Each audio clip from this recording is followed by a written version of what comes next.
पढ़ंतु classes में सभी पढ़ंतुओं का स्वागत है। आज जो पर्यावरण बच गए हैं टॉपिक, उनको पूरा करने की कोशिश करते हैं, है ना।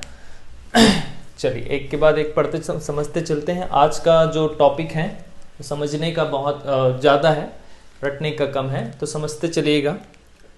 जितने भी हैं जनसंख्या से रिलेटेड टॉपिक हैं, पॉपुलेशन से रिलेटेड जनसंख्या वृद्धि है, जनसंख्या विस्फोट है, विभिन्न देशों में, अलग अलग देशों में जनसंख्या अलग अलग क्यों है, उसका रीजंस है ना, पर्यावरण एवं जनसंख्या वृद्धि है, ये सब पढ़ते जाएंगे। तो हमारा जो बेसिक टॉपिक है जनसंख्या वृद्धि है, इसको समझिएगा, आगे सब समझ में आते जाएगा। ठीक, ये अलग से टॉपिक भी दिया है आपके सिलेबस में, देखिएगा, जनसंख्या वृद्धि करके, पॉपुलेशन ग्रोथ करके।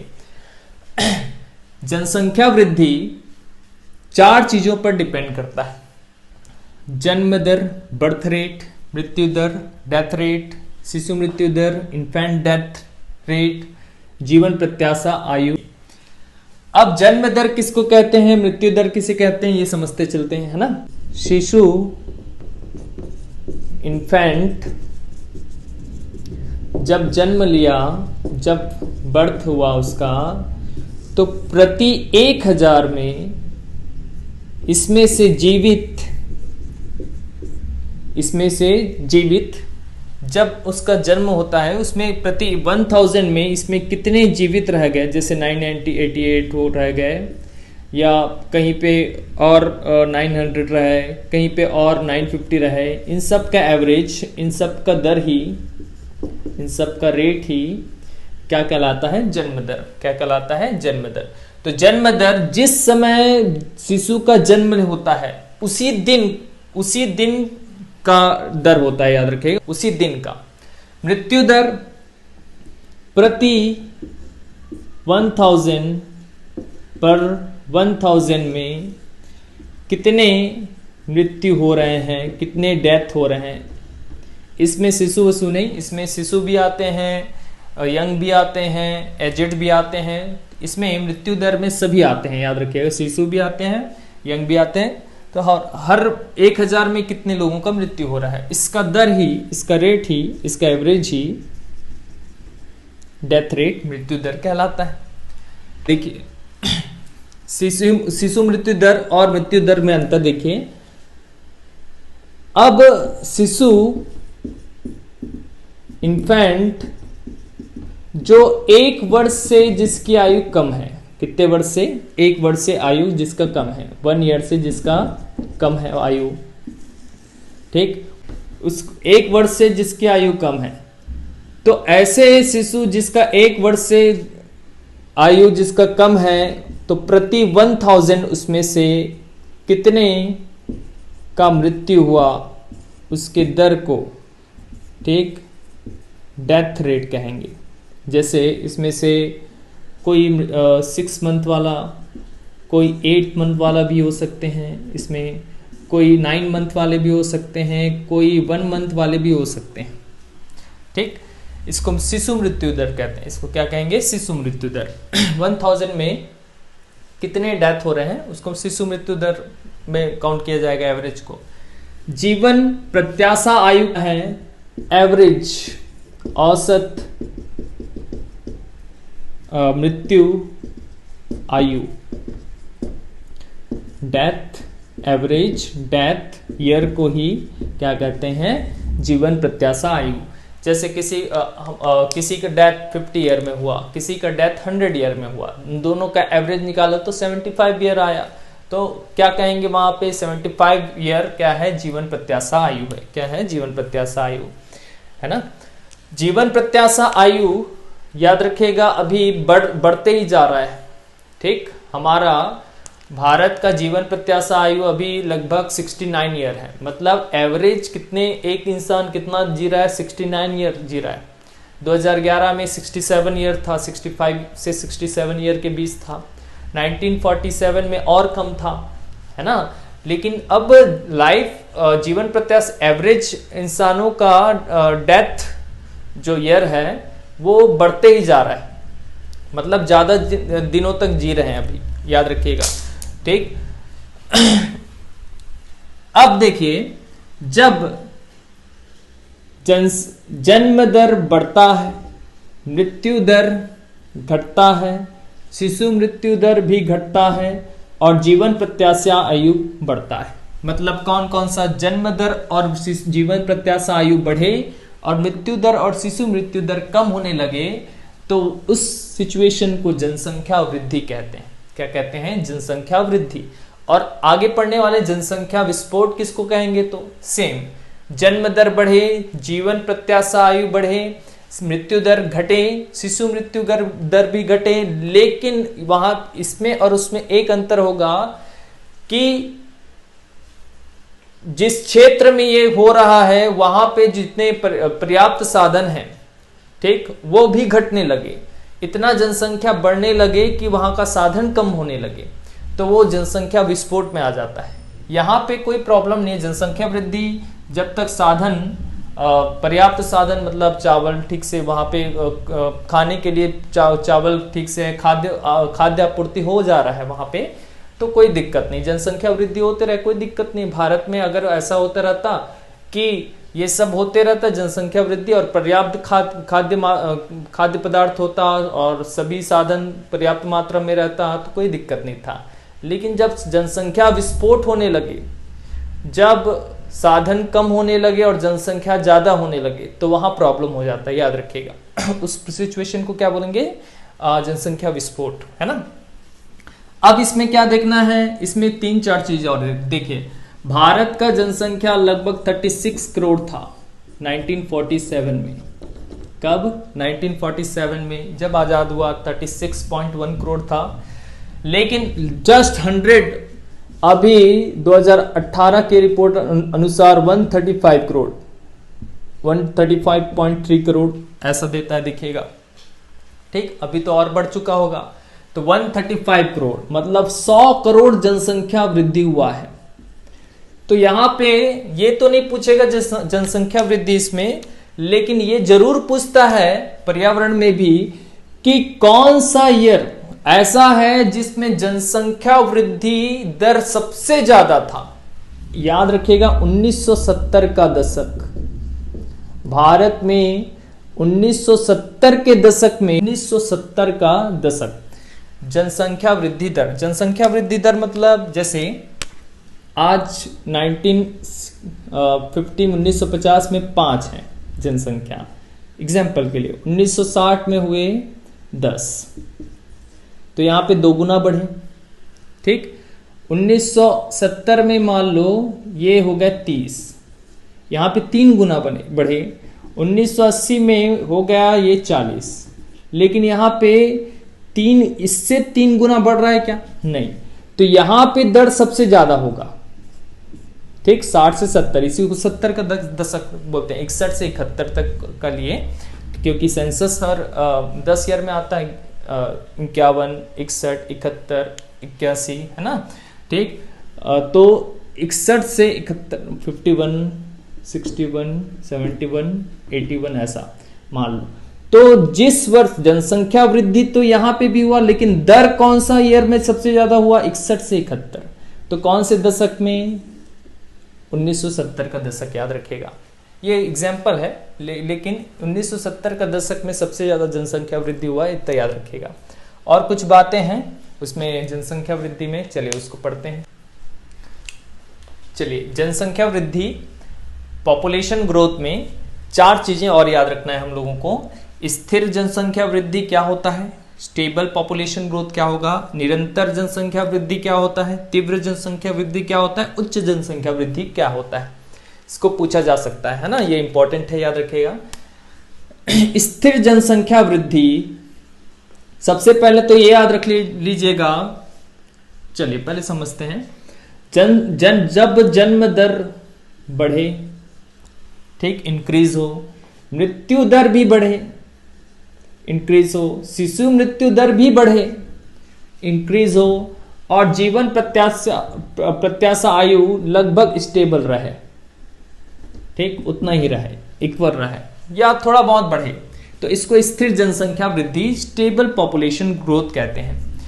ये 1901 से 1920 तक भारत में स्थिर जनसंख्या वृद्धि हुआ। याद रखिएगा, कब से कब तक का पीरियड, 1901 टू 1920 तक। अब निरंतर जनसंख्या वृद्धि में क्या होता है, पूछ सकता है। देखिए यहां पे क्या हुआ, पहले में स्थिर जनसंख्या वृद्धि में जितना जन्म हो रहा था, ठीक है, उतने लोग लगभग मर भी रहे थे, इंक्रीज हो रहा था, क्योंकि शिशु मृत्यु दर भी ज्यादा था, तो लगभग स्टेबल था जनसंख्या, जितने मर रहे हैं, जितने जन्म ले रहे हैं, उतने लोग डेथ भी हो रहे हैं, और जिससे जीवन प्रत्याशा आयु भी स्टेबल है लगभग, है ना। निरंतर जनसंख्या वृद्धि, रेगुलर पॉपुलेशन ग्रोथ क्या होता है, जब जन्म दर बढ़े, मृत्यु दर भी बढ़े, इंक्रीज हो, लेकिन शिशु मृत्यु दर कम होने लगे। कौन सा, शिशु मृत्यु दर, क्योंकि शिशु मृत्यु दर को थोड़ा रोक लिए थे, ठीक, 1920 के दशक के बाद, और जीवन प्रत्याशा आयु बढ़े, ठीक, तो इसको क्या कहेंगे, निरंतर जनसंख्या वृद्धि, रेगुलर पॉपुलेशन ग्रोथ। ये हुआ हमारा 1921 से 1950 तक, 1950। भारत में 1921 से 1950 का पीरियड क्या था, निरंतर जनसंख्या वृद्धि का था। तीव्र जनसंख्या वृद्धि कब होगा, अपने आप ही समझ लीजिए, जब ये बढ़ जाएगा, मृत्यु दर घट जाएगा, शिशु मृत्यु दर भी घट जाएगा, जीवन प्रत्याशा आयु में बढ़ोतरी होगी, है ना, तभी तो जनसंख्या तीव्र गति से बढ़ेगा, जब मृत्यु दर, दोनों मृत्यु दर कम हो जाएंगे। क्योंकि अब तीव्र मृत्यु दर, ये पीरियड कौन सा था, 1951 से 1980 का पीरियड भारत का तीव्र जनसंख्या वृद्धि का, फास्ट पॉपुलेशन ग्रोथ का पीरियड रहा, ठीक, याद रखिएगा, 1951 से 1980 का। क्योंकि इस समय तक अब भारत आजाद हुआ था, आजाद हो गया था, तो अब स्वास्थ्य सेवाएं बढ़ गए थे, तो मृत्यु दर को कम कर लिया गया था। क्योंकि मृत्यु दर कम हो गया तो जीवन प्रत्याशा आयु तो बढ़ेगा ही, है ना, क्योंकि एवरेज जो जीवन है वो बढ़ेगा ही। उच्च जनसंख्या वृद्धि, हाईएस्ट, इसीलिए याद रखिएगा, तीव्र जनसंख्या वृद्धि में फास्ट हुआ, फास्ट जनसंख्या बढ़ा बहुत जल्दी, इसलिए 1970 का, उसमें से 1970 का दशक जो भारत में सर्वाधिक जनसंख्या वृद्धि दर वाला दशक रहा। ये अच्छे से बार बार बोल रहा हूं, इसको अच्छे से याद रखिएगा, 1970 को, 1970 का दशक। उच्च जनसंख्या वृद्धि, हाईएस्ट पॉपुलेशन ग्रोथ, ठीक, क्या होता है, देखिए, इसमें कमी आया, ठीक है, इसमें भी कमी आया, ठीक है, ये बढ़ रहा है, ये क्या हो रहा है, बढ़ रहा है, लेकिन ये बढ़ रहा है, ये घट रहा है, ठीक, शिशु मृत्यु दर बढ़ रहा है। कौन सा, शिशु मृत्यु दर बढ़ रहा है, ये होने लगा 1981 से 2010 के बीच हमारे यहाँ। तो इस पीरियड को नाम दिया गया उच्च जनसंख्या वृद्धि। उच्च मतलब हाईएस्ट, मतलब ऐसा नहीं है कि फास्ट हुआ, फास्ट इस दशक में हुआ, बहुत जल्दी ग्रोथ इसमें, अब ग्रोथ तो हो रहा है लेकिन उतना ज्यादा नहीं हो रहा है, लेकिन एवरेज ही हो रहा है, उसको उच्च बोल दिया गया, क्योंकि सभी चारों में सबसे ज्यादा पॉपुलेशन अभी है, इसलिए उच्च बोल दिया गया, हाईएस्ट पॉपुलेशन ग्रोथ। इसमें याद रखिएगा, शिशु मृत्यु दर कम होने लगी, ज्यादा होने लगी 1981 से 2010 तक। जो जिस दिन शिशु का मतलब जन्म होता था, उस दिन शिशु का डेथ होने लगा ज्यादा यहाँ पे, क्योंकि खान पान में 1981 से 2010 के बीच स्वास्थ्य सेवाएं तो बढ़े, लेकिन खान पान में गड़बड़ भी आया, ठीक, विदेशी वस्तुएं, विदेशी खान पान भी आए हमारे यहाँ 1990 के बाद, है ना, चौथा औद्योगिक नीति जब आया तो उसके बाद, है ना, इसीलिए यहाँ पे क्या हो गया, शिशु मृत्यु दर बढ़ गया था, याद रखिएगा, है ना। और क्या ये चीज याद रखिएगा, जनसंख्या वृद्धि, प्रत्येक जनसंख्या वृद्धि में दुगुना होने का ईयर अभी वर्तमान में 43 वर्ष है। कितना वर्ष, मतलब प्रत्येक 43 वर्ष में जितना अभी जनसंख्या है उससे डबल होने लगा है 43 ईयर्स में, प्रत्येक 43 ईयर्स में। ये 1650 के पहले, 1650 ईस्वी, सन 1650, अभी 2020 चल रहा है, 1650 के पहले ये प्रत्येक 1500 साल में दुगुना हो पाता था, प्रत्येक 1500 साल में, 1500 साल में प्रत्येक 43 वर्ष 43 ईयर में ही डबल होने लगा है। तो दुगुना होने का समय कितना हो गया? 43 ईयर्स। ठीक, 43 ईयर्स। और भारत में प्रत्येक 1 सेकंड में लगभग एक बच्चे का जन्म होता है, प्रत्येक 1 मिनट में 34 का, ये सब भी होता है। लेकिन इसको अभी पर्यावरण पढ़ने की जरूरत नहीं है। पर्यावरण में इतना चीजें याद रखिएगा, ठीक, कि स्थिर जनसंख्या में क्या क्या चीजें होते हैं। अगर पूछा तीव्र जनसंख्या वृद्धि में क्या क्या चीज हो सकता है, तो ये चारों को याद रखिएगा, ये चारों पर ही डिपेंड करता है ना। अब देखते हैं नेक्स्ट टॉपिक, चलिए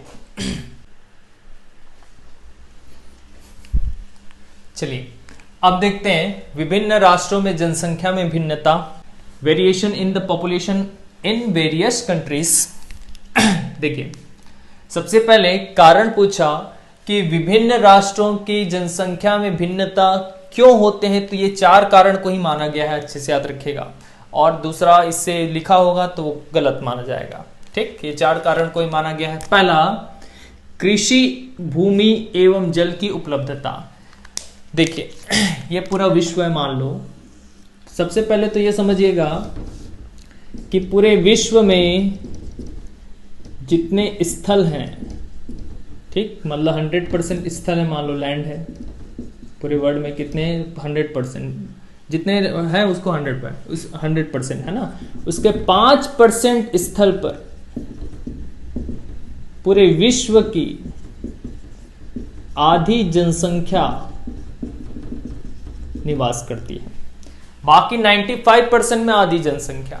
मतलब इतना वेरिएशन क्यों? जैसे चीन में बहुत ज्यादा जनसंख्या, फिर सेकंड नंबर में हम आते हैं, भारत में भी बहुत ज्यादा जनसंख्या, लेकिन यूरोप में देखें आप, अमेरिका में देखें, है ना, अंटार्कटिका में देखें तो बहुत कम है, बहुत ज्यादा कम है उधर हमारे कंपैरिजन में। ठीक, तो ऐसा क्यों है? उसका 4 रीजन। ठीक, पूरे विश्व के स्थल में से 100% में से 5% विश्व की आधी जनसंख्या 5% में ही निवास करती है। ठीक, पहला क्या रीजन देते हैं कि जहां जहां कृषि भूमि और जल की उपलब्धता हुई वहां वहां बसते गए। ये पूरा वर्ड है मान लो, ठीक, ये मान लो कृषि भूमि योग्य है, तो कृषि जहां से अनाज खा पाएंगे। जीने के लिए 2 ही तो चीज जरूरी है, एक तो पानी और एक कृषि। इस कृषि क्यों? क्योंकि अनाज जहां से होगा, तो कृषि और पानी, वाटर, जल जहां जहां मिलते गया वहां वहां बसते गए, है ना।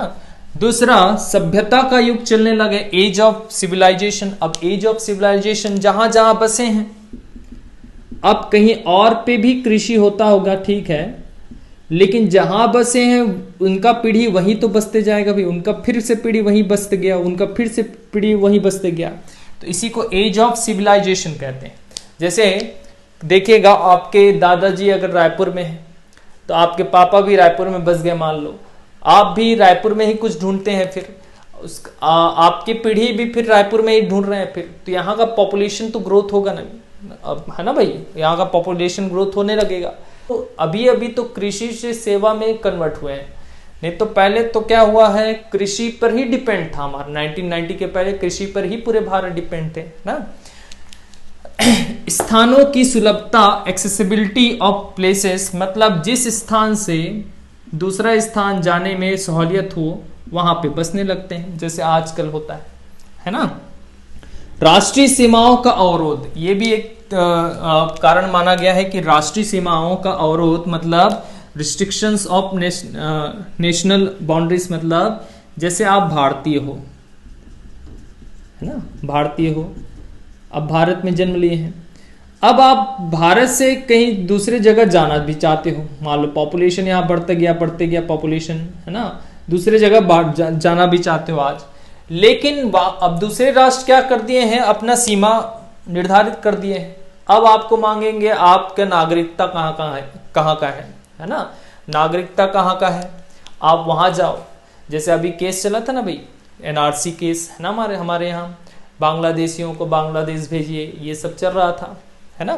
तो राष्ट्रीय सीमाओं का अवरोध, रिस्ट्रिक्शन ऑफ नेशनल बाउंड्रीज, तो अब भारत में जैसे जनसंख्या वृद्धि हो रहा है तो भारत के बाउंड्री के अंदर ही बढ़ते जाएगा वो ज्यादातर, है ना।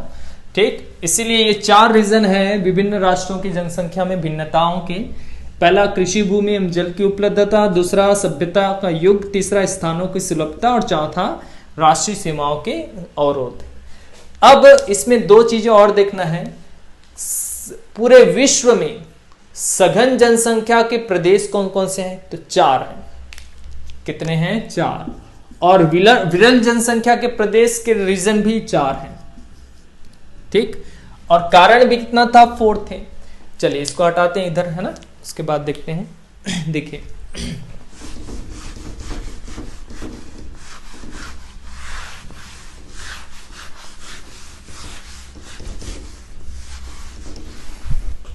पूरा विश्व में, मान लो ये विश्व बना लेते हैं हम, 7 महाद्वीप है। ये तो मान लो ये अमेरिका है, नॉर्थ अमेरिका, उत्तरी अमेरिका, और ये है दक्षिणी अमेरिका। 7 कॉन्टिनेंट पढ़े होंगे आप लोग बचपन में, है ना। यहाँ पे आपका मान लो यूरोप है, ऐसे समझने के लिए ही बना रहे हैं। और यूरोप के नीचे ये अफ्रीका है, ये पूरा आपका मान लो एशिया है, ये ऑस्ट्रेलिया है, ये अंटार्कटिका है। ठीक, 7 कॉन्टिनेंट है। उत्तर अमेरिका, दक्षिण America, Europe, Africa, Asia, Australia और अंटार्कटिका। अब इसमें से कौन कौन से 4 प्रदेश हैं जो सघन में आते हैं पूरे विश्व में देखा जाए तो सबसे पहले याद रखिएगा, एशिया जाना है हमको। अंटार्कटिका में होगा क्या है? दक्षिण ध्रुव में तो कभी नहीं हो सकता। ऑस्ट्रेलिया में भी नहीं हो सकता। ठीक, अब देखिए अफ्रीका में भी नहीं होता। अफ्रीका इतना बड़ा जगह है कि फैल के रहते हैं, तो सघन जनसंख्या नहीं होता वहां पे। और एक तो ऑस्ट्रेलिया जो है अफ्रीका जो है एकदम बीचों बीच आता है। बीचों बीच मतलब विषुवत रेखा जहां जहां से जाएगा वहां पे नहीं होगा, क्योंकि विषुवत इक्वेटर जहां पे या ट्रॉपिकल जहां पे जाता है विषुवत रेखा, वहां पे बहुत बारिश होता है। तो बहुत बारिश के कारण बहुत जंगल उगते हैं, तो बहुत जंगल के प्लेसेस में ज्यादा हम बस नहीं पाते। ठीक, अफ्रीका का है ना।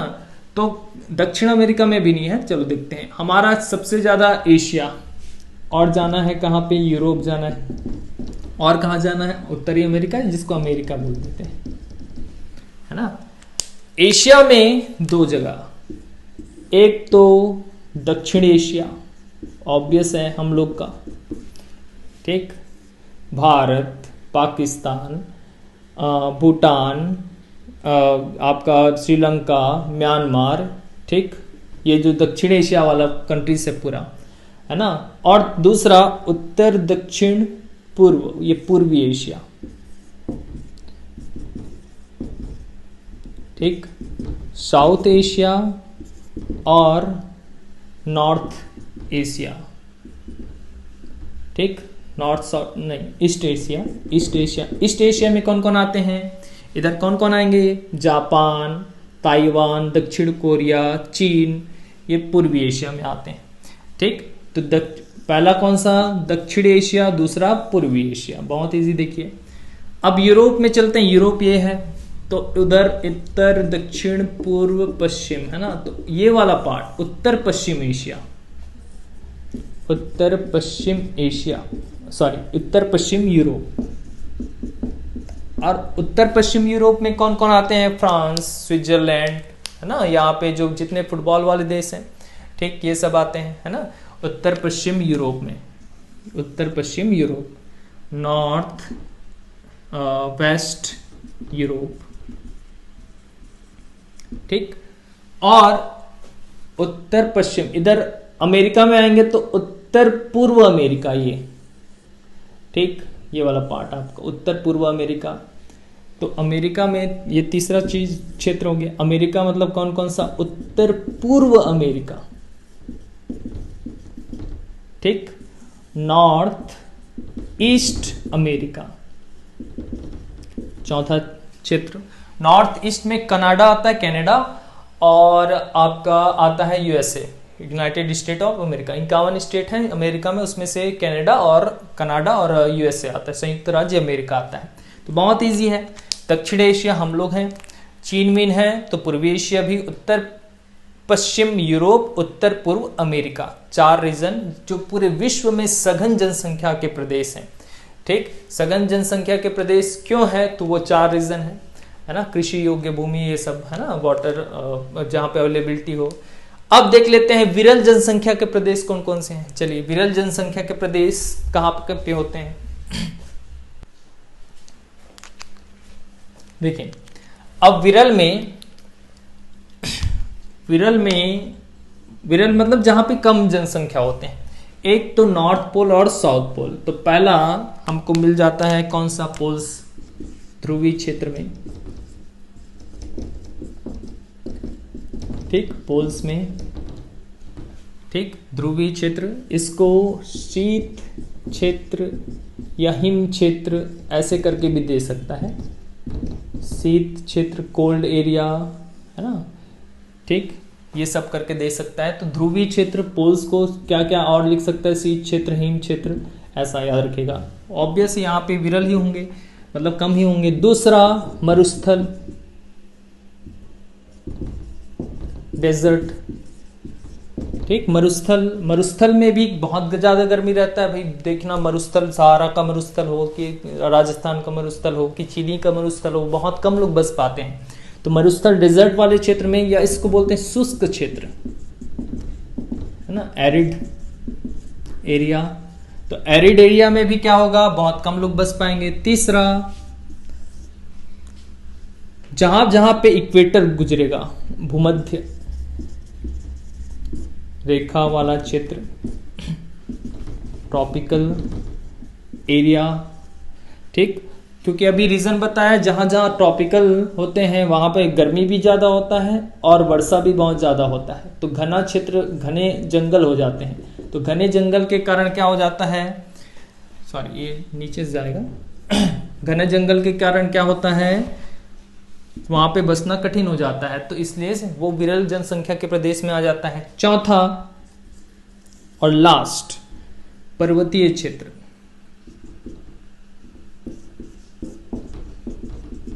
पर्वतीय क्षेत्र, माउंटेन एरिया।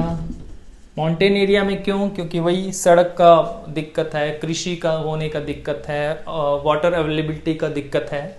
इसीलिए 4 क्षेत्र जहां पे होंगे वो विरल जनसंख्या के प्रदेश होंगे। कौन कौन से, पर्वतीय क्षेत्र, भूमध्य रेखा वाला क्षेत्र, मरुस्थल या उसको शुष्क क्षेत्र भी बोल सकते हैं। चौथा ध्रुवीय क्षेत्र, पोल्स, जिसको शीत या हिम क्षेत्र भी कहते हैं, है ना।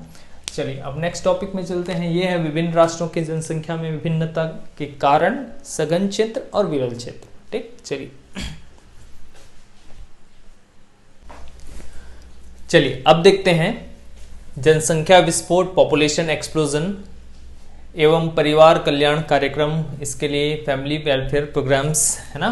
पहले चलते हैं जनसंख्या विस्फोट में, फिर देखेंगे परिवार कल्याण कार्यक्रम क्या क्या चला है। तो जनसंख्या विस्फोट किसे कहते हैं, देखिए। किसी भी देश का एक लिमिट, वहां पे उपलब्ध साधन होते हैं, ठीक, अवेलेबिलिटी ऑफ रिसोर्सेस होता है ना। एक लिमिट तक भारत, जैसे हमारा देश भारत है, तो भारत का एक रिसोर्स का अवेलेबिलिटी है ना। इतना ही अनाज होता होगा, उतना ही खाद्य पदार्थ होते होंगे, है ना। तो किसी भी देश का उपलब्ध साधन, अब देखिए जो शुरू में बताया मैंने, एक तो होता है हमारा क्या, जन्म दर, बर्थ रेट। दूसरा जीवन प्रत्याशा दर, है ना। जीवन प्रत्याशा दर, लाइफ एक्सपेक्टेंसी। तीसरा मृत्यु दर, डेथ रेट। और चौथा होता था शिशु मृत्यु दर, ठीक, इन्फेंट डेथ रेट। इसमें जब डेथ रेट में कमी आई और शिशु मृत्यु दर में, इन्फेंट डेथ रेट में भी कमी आएगी मान लो, और एवरेज डेथ ईयर बढ़ने लगा और जन्म दर में भी वृद्धि हो रहा है, ये दोनों में इंक्रीज हो रहा है, ये दोनों में डिक्रीज हो रहा है, तो इसका क्या परिणाम होगा? जनसंख्या वृद्धि। क्या होगा? जनसंख्या वृद्धि। ठीक, पॉपुलेशन ग्रोथ होगा, पॉपुलेशन ग्रोथ। तो जब जनसंख्या वृद्धि इतना ज्यादा होने लगी इन चार के कारण, जन्म दर बढ़ने के कारण, जीवन प्रत्याशा दर बढ़ने के कारण, मृत्यु दर घटने के कारण और शिशु मृत्यु दर कम होने के कारण, घटने के कारण, जनसंख्या वृद्धि इतना ज्यादा हो जाए कि वहां के उपलब्ध साधन उनकी जनसंख्या के लिए कम हो जाए, तो इसी को जनसंख्या विस्फोट की घटना कहते हैं। इसी को क्या है कहेंगे? जनसंख्या विस्फोट। विस्फोट मतलब बहुत सारा जनसंख्या एक साथ हो जाए, उसको जनसंख्या विस्फोट कहते हैं, पॉपुलेशन एक्सप्लोजन कहते हैं, है ना।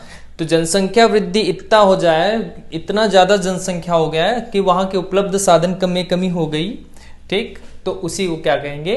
जनसंख्या विस्फोट। अब इसके कारण क्या क्या माने गए हैं? तो अशिक्षा एक बहुत बड़ा कारण है जिसके कारण जन्म दर बढ़ता है ना। अशिक्षा, परिवार नियोजन में उदासीनता, indifference in family planning, family planning ठीक से नहीं करते, मनोरंजन के साधन में कमी, fall in resources of entertainment, ये भी बहुत बड़ा साधन माना गया है क्योंकि गांव में मनोरंजन का साधन नहीं है, तो उसके कारण भी जन्म दर बढ़ रहा है, इसको समझिएगा, है ना। अंधविश्वास, सुपरस्टिशंस के कारण भी बढ़ता है, सरकारी नीतियों में कमी, ये सब आप लोग समझ ही सकते हैं इनके कारण क्या होता होगा और कैसे बढ़ता होगा, है ना, बताने के लिए नहीं है वो। परिणाम क्या होता है इसके लिए? देश के संसाधनों में कमी आने लगती है, जैसे मैं आप बात बताया। ठीक, जीवन स्तर में गिरावट आता है, मतलब फॉल इन लिविंग स्टैंडर्ड, जितना स्टैंडर्ड में हम रह सकते हैं, पॉपुलेशन बढ़ता जाएगा तो वहां के देश के पैसे भी बढ़ते जाएंगे। ठीक, तो जीवन स्टैंडर्ड जितना अच्छे से जी पाते हैं उससे कमी आने लगती है। जीवन स्तर में कमी आएगी तो गरीबी आएगी, बिल्कुल आएगी। ठीक, विकास दर घट जाएगा, ग्रोथ रेट कम हो जाएगा, पर्यावरण पर भी प्रभाव होगा। आगे देखेंगे क्या क्या इफेक्ट होते हैं जनसंख्या वृद्धि के पर्यावरण पर प्रभाव, आपके टॉपिक, आपके सिलेबस में टॉपिक में दिया ही है। तो अब अभी इसके जस्ट नेक्स्ट में पढ़ते हैं इसको, है ना। ये सब है जनसंख्या विस्फोट। अब जनसंख्या विस्फोट के लिए परिवार कल्याण कार्यक्रम चलाए गए हैं। इसी को कब कब क्या क्या चलाए गए हैं ये बहुत इंपॉर्टेंट है, ईयर याद रखने हैं हमको। चलो चलिए अब परिवार कल्याण कार्यक्रम देखते हैं, फैमिली वेलफेयर प्रोग्राम। इसके लिए 4 ईयर बहुत अच्छे से याद करना है हम लोगों को। एक 1951 में क्या हुआ? तो 1951 में आया नेशनल, लगा दीजिए इसके सामने बस, national family welfare programme. Bharat पहला देश जो नेशनल फैमिली वेलफेयर प्रोग्राम लाया 1951 में, प्रथम देश भारत जो राष्ट्रीय परिवार कल्याण कार्यक्रम लाया। क्या लाए यहाँ पे? राष्ट्रीय परिवार कल्याण कार्यक्रम लाया गया। कई जगह ये 1952 दिया है, ठीक, लेकिन आप लोग लीजिएगा 1951 में घोषणा कर दिया गया था। पंचवर्षीय योजना जो चलता था, पहला पंचवर्षीय योजना, तो 1952 से वो लॉन्च हुआ था, मतलब स्टार्ट किया गया था 1952 से और घोषणा किया गया था 1951 से। इसलिए कई जगह आपको 1952 भी मिलेगा, लेकिन आप लोग आंसर लेंगे 1951 को, है ना। राष्ट्रीय परिवार कल्याण कार्यक्रम की शुरुआत कब हुई ये पूछा जाता है, 1951। अब देखिए 1977 में क्या किए? नेशनल फैमिली वेलफेयर की जगह प्लानिंग कर दिए, प्लानिंग प्रोग्राम। इसका नाम चेंज करके क्या किए? नेशनल फैमिली प्लानिंग प्रोग्राम कर दिए। कब? 1977 में। ठीक, राष्ट्रीय परिवार कल्याण की जगह योजना, ठीक। राष्ट्रीय परिवार योजना कर दिए, कार्यक्रम योजना कर दिया गया। नेशनल फैमिली प्लानिंग प्रोग्राम कर दिया गया, प्लानिंग कर दिया गया इसको, ठीक। तो नेशनल फैमिली प्लानिंग प्रोग्राम या नेशनल फैमिली प्लानिंग राष्ट्रीय परिवार योजना, योजना पूछा तो 1977 कब आया, 1977। और हमारे मिनिस्ट्री का भी नाम चेंज कर दिया गया, मंत्रालय का नाम। मंत्रालय का नाम क्या था, पहले मंत्रालय का नाम था स्वास्थ्य एवं परिवार कल्याण मंत्रालय। तो अब स्वास्थ्य 1977 में क्या किया गया, इसको स्वास्थ्य एवं परिवार कल्याण की जगह योजना, ठीक। ये मंत्रालय का नाम भी चेंज किए, मिनिस्ट्री का नाम भी चेंज कर दिए। Health and family welfare ministry था तो health and family planning ministry कर दिए। स्वास्थ्य एवं परिवार योजना 1977 कब कर दिए इसको, 1977। अब ये दोनों तो इससे जुड़े हुए हैं। अब 2000 क्यों याद रखना है हमको, 2000 अच्छे से याद रख लेना है। यहां पे आया राष्ट्रीय जनसंख्या नीति भारत का, नेशनल पॉपुलेशन पॉलिसी आया। नेशनल पॉपुलेशन पॉलिसी कब आया, 2000 में। और 2000 यहां तो क्या हुआ वो तो छोड़ दो, या इतना ज्यादा याद नहीं रखना है, लेकिन यहां की कुछ बातें हमको याद रख लेना है। राष्ट्रीय जनसंख्या नीति बहुत इंपॉर्टेंट है, क्योंकि कब आया, 2000 में। इस नीति में वर्ष 2045 तक, 2045 तक, वर्ष 2045 तक यह लक्ष्य रखा गया है कि हम जनसंख्या स्थिरीकरण, स्टेबिलिटी ले आए। जो अभी पढ़े ना हम लोग, सन 1901 से 1920 तक का जो था वो स्थिरीकरण का था, है ना, या धीमी जनसंख्या वृद्धि थी। तो धीमी जनसंख्या वृद्धि फिर से ले आए कब तक, 2045 तक। विवाह उम्र को थोड़ा बढ़ा दिया जाए, ये प्लानिंग है। तो विवाह उम्र बढ़ा दिया जाए तो उससे क्या होगा, जनसंख्या विस्फोट कम होगा, ठीक। विवाह उम्र बढ़ाने का प्रयास चल रहा है, जैसे 18 और 21 है अभी। पंजीकरण, हर चीज का पंजीकरण कराना जरूरी कर दिया गया। जैसे आपका गर्भावस्था का पंजीकरण कराओ, ठीक। शिशु जब जन्म लेता है उसका पंजीकरण कराओ, उस पर ध्यान दिया गया। शिक्षा और स्वास्थ्य पर भी ध्यान दिया गया, एजुकेशन और हेल्थ पर भी ध्यान दिया जाएगा। ये राष्ट्रीय जनसंख्या नीति 2000 में तय किया गया है। ये 4 चीजें अच्छे से याद रख लीजिएगा। 2045 तक क्या करना है, जनसंख्या स्थिरीकरण, विवाह की उम्र बढ़ा देना चाहिए, पंजीकरण करवाना है, शिक्षा एवं स्वास्थ्य पर ध्यान देना है। 2001 को क्यों याद रखना है, 2001, क्योंकि छत्तीसगढ़ और एमपी में 2001 में टू चाइल्ड प्लानिंग लाया गया था। किसी एक फैमिली में 2 चाइल्ड ही होना चाहिए, मतलब एक कपल का दो ही चाइल्ड होना चाहिए। ये प्रोग्राम लाया गया था 2001 में छत्तीसगढ़ और एमपी में, ठीक। 2 चाइल्ड प्लानिंग बोलते हैं, 2 से ज़्यादा नहीं रख सकते, नहीं तो 2 से ज़्यादा रखे तो कुछ कुछ यहाँ पे प्रावधान थे, प्रोविजंस थे। तो 2 चाइल्ड प्लानिंग तो, लेकिन ये 2005 में समाप्त कर दिया गया, याद रखिएगा। 2005 में इसको समाप्त कर दिए, क्योंकि चुनाव का दबाव था, फिर से चुनाव जीतना था, इसलिए 2005 में इसको समाप्त कर दिया गया था। तो 2001 से 2005 तक 2 चाइल्ड प्लानिंग चला था सीजी और एमपी में, याद रखना है। तो परिवार कल्याण कार्यक्रम में इतना चीजें हमको अच्छे से याद रख करके जाना है, ठीक। नेक्स्ट चलते हैं, चलिए नेक्स्ट।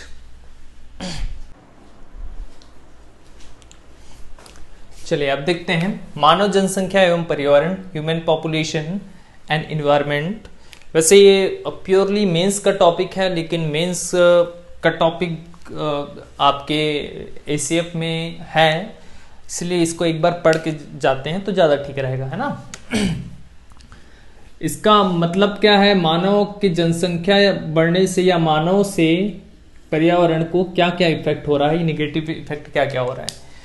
तो जितना चाहे उतना जितना पढ़े वो सब इफेक्ट तो मानव के कारण ही है। जैसे ग्रीन हाउस इफेक्ट में बढ़ोतरी हो रहा है ना, ठीक। यूवी रेस सॉरी इंफ्रारेड जो रेस है उसको ऑब्जर्व हो रहा है, जिससे ग्लोबल वार्मिंग का खतरा बढ़ गया है ना।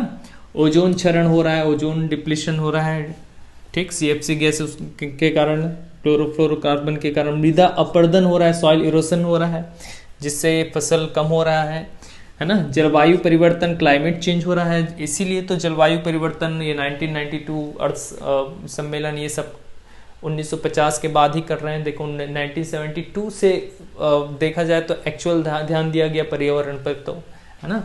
19 अम्ल वर्षा, एसिड रेन में बढ़ोतरी हो रहा है, H2SO4 और HNO3 है ना।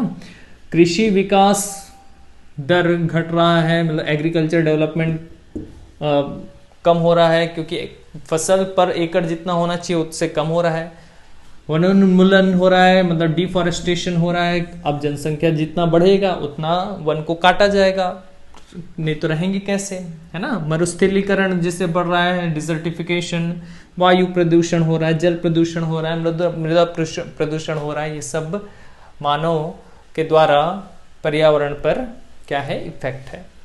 अब 2 प्रदूषण छूट गया था, है ना, पॉल्यूशन छूट गया था, उसको पूरा कर लेते हैं। छोटा छोटा प्रदूषण है, ज्यादा कुछ बड़ा नहीं है ना।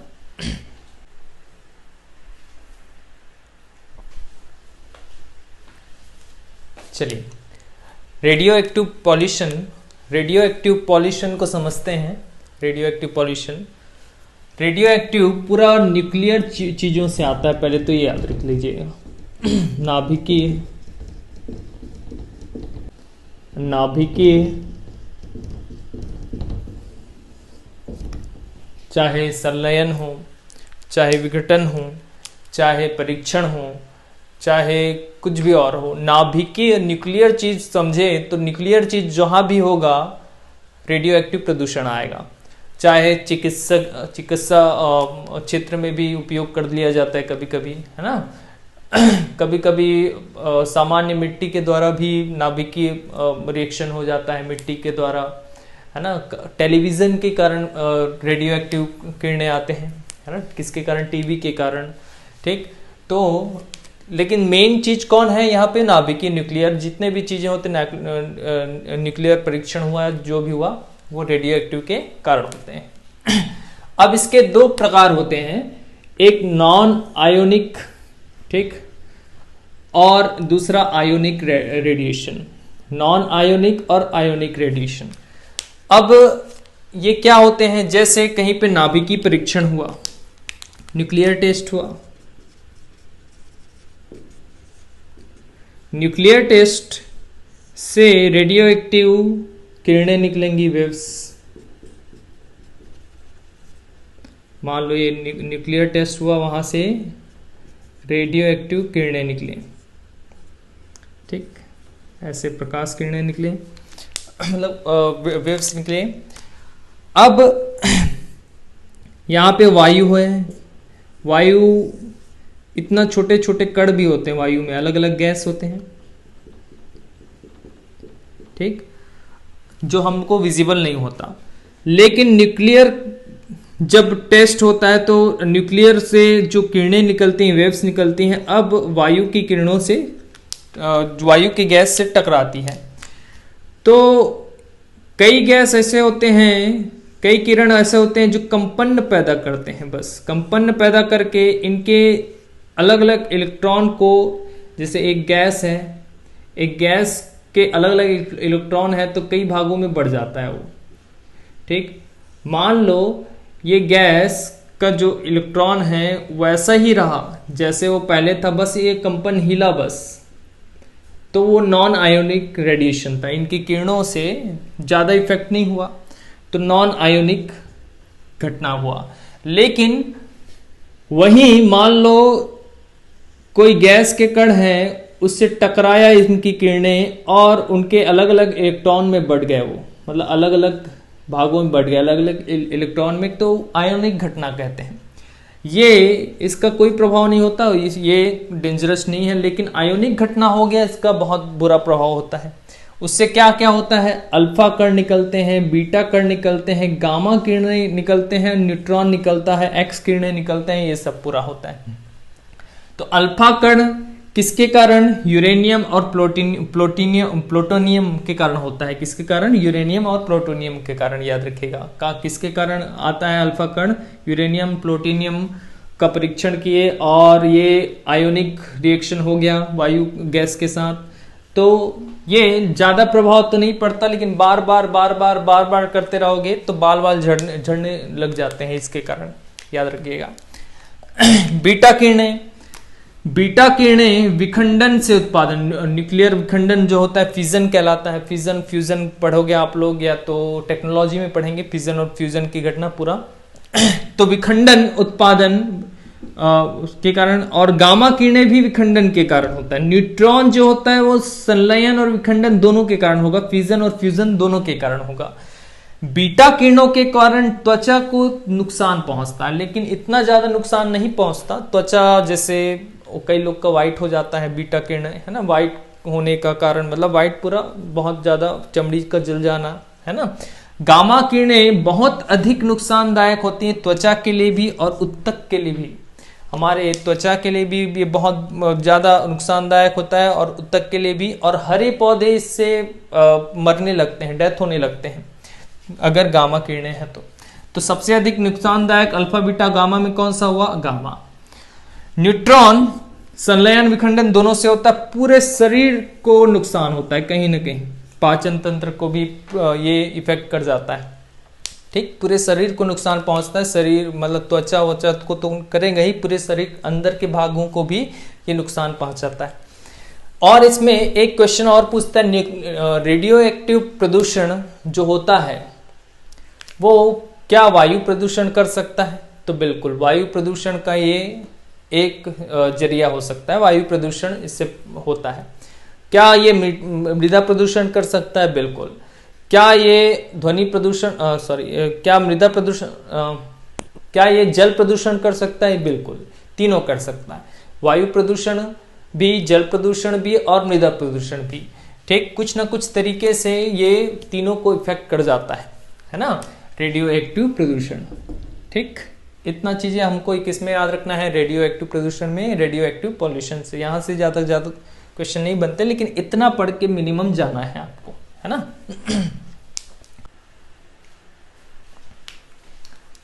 चलिए देखते हैं ताप प्रदूषण, थर्मल पॉल्यूशन। ये जल प्रदूषण का ही एक भाग है। किसका? जल प्रदूषण का ही एक भाग है, ठीक। वाटर पॉल्यूशन का भी एक भाग है। ये समझिएगा, ऐसे समझिएगा, मान लो ये जल है, ठीक। जल में मान लो ये जली जीव हैं, मछलियां हैं, है ना। अब मान लो अब इधर से सूर्य का प्रकाश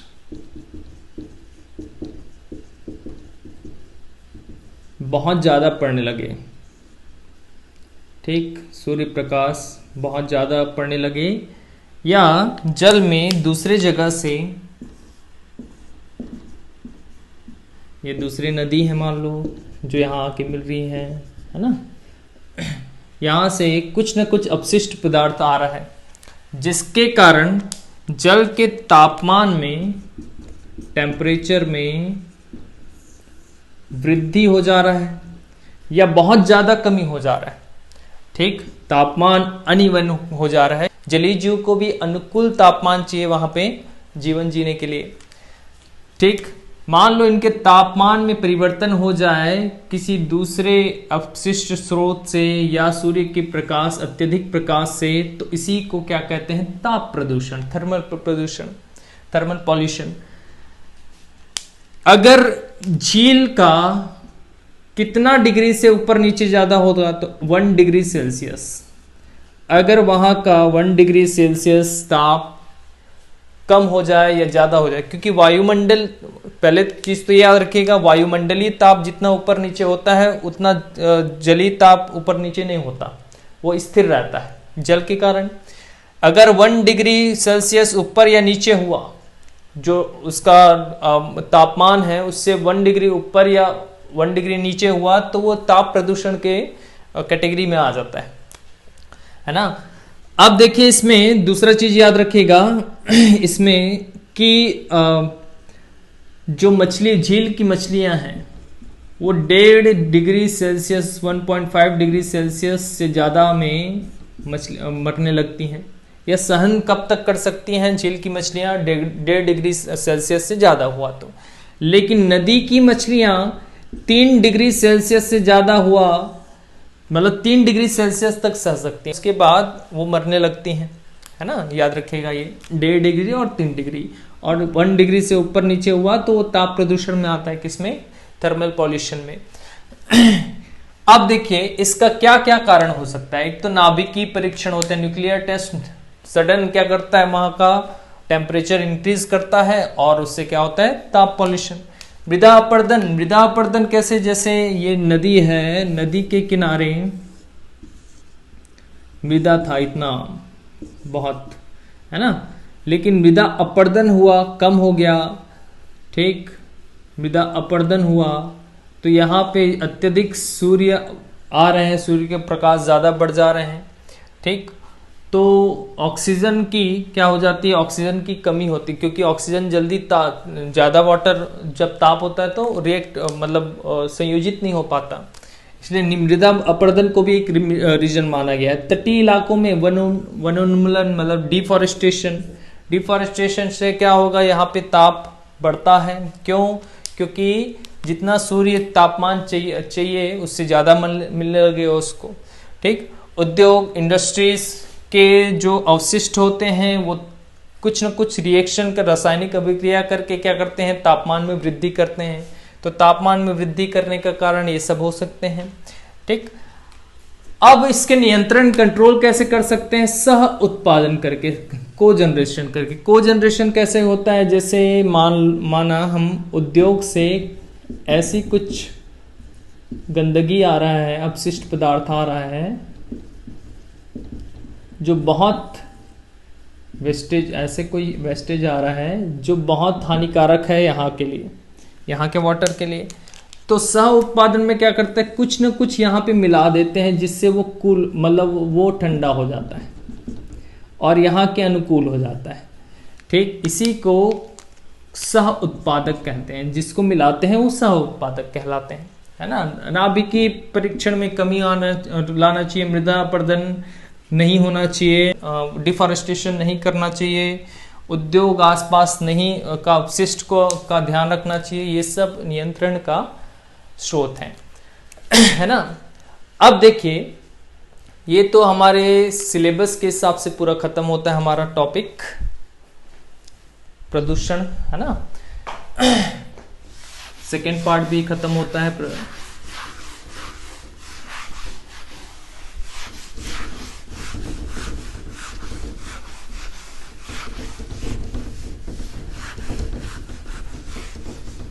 लेकिन किसी बच्चे ने बोला था कि इसके रोग के बारे में बता दीजिए सर, तो रोग तो वैसे रटना पड़ेगा, तो मैं अभी वीडियो में वीडियो में ही आपको रोग का लिस्ट दे दे रहा हूँ, आप उसको देखकर रोगों को रटते रहना, उसका क्या प्रभाव है, ठीक, क्योंकि उसको रटना ही पड़ेगा।